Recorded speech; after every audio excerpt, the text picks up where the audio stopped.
I'm Kathy Reichs, and I'm the author of Flesh and Bones, the newest Temperance Brennan novel, and I hope you'll enjoy the audiobook.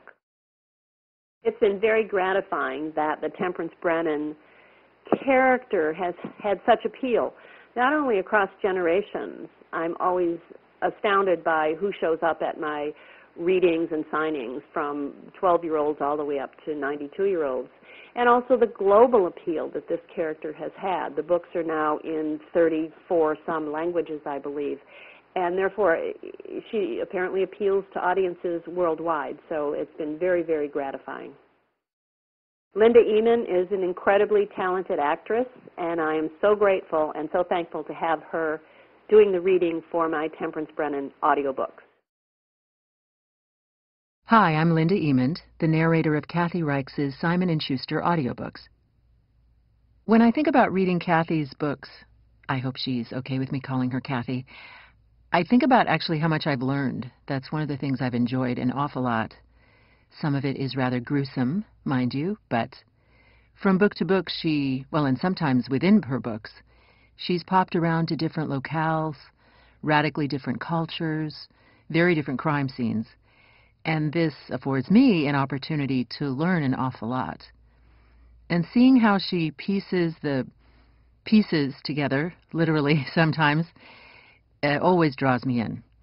At the center of her books are, of course, the bones. That's really fascinating to me, how our skeletons tell stories.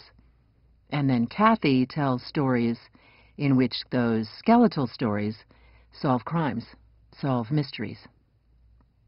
It's been surprisingly easy for me to get into the character of Temperance Brennan, Tempe, as she's known, who is always the narrator of these books. I think I have a similar sense of humor to her, although hers maybe is a bit darker than mine, but I get her humor.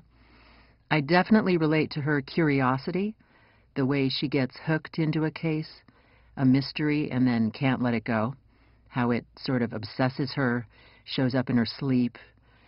Finally, I think I have a similar lack of intimidation overall, as she does, that when she gets pulled into something, and when it's important enough to her, she won't let it go. I get that, too. I spent a pretty good bit of time preparing for books. I prefer to do a good deal of prep on my own so that the studio time can have more of a flow, so that I can pay more attention to telling the whole story and don't have to break it up as much. I have a shorthand for the way I mark scripts that helps me to shape how I'll read a sentence or a paragraph or a page, what words are stressed, how to contrast one idea against another, how to build something emotionally, etc. I definitely use dictionaries, atlases, etc. These days it's the internet, the world at my fingertips, which is incredibly useful for books like Kathy's because of those different locales and cultures and certainly all the science. And I use it for pronunciations, dialects, so a lot of research goes into it too. I like understanding the science of Kathy's books, so I don't just look up the pronunciation of the words, but what they are, what her thinking is, how she pieces things together from a forensic standpoint. That's interesting, too. Finally, I have a little form for my list of characters, and as I go through the book, I make note of Kathy's character descriptions. Sometimes she even gives vocal descriptions, quite specifically so. I wait till the very end to lay out the characters, partly because of all those descriptions. It's a real bummer if you've been thinking of a character in one way and even spent a certain amount of time preparing in that way, if you then get to the end of the book and find out that the character has a heavy lisp or something. So it's better to wait till the end, I think.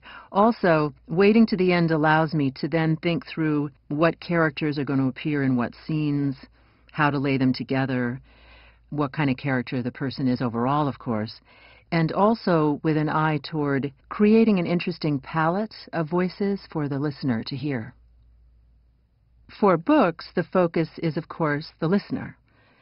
So that's where my focus is, on what my voice does, how I move my voice around, how I move my voice in and through the characters, and with an eye completely toward the person listening.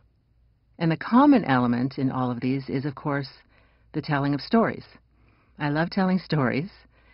It's a primal urge, and reading a book to someone is basic and kind of beautiful, I think. It's an intimate thing, even though I'm sitting in a studio.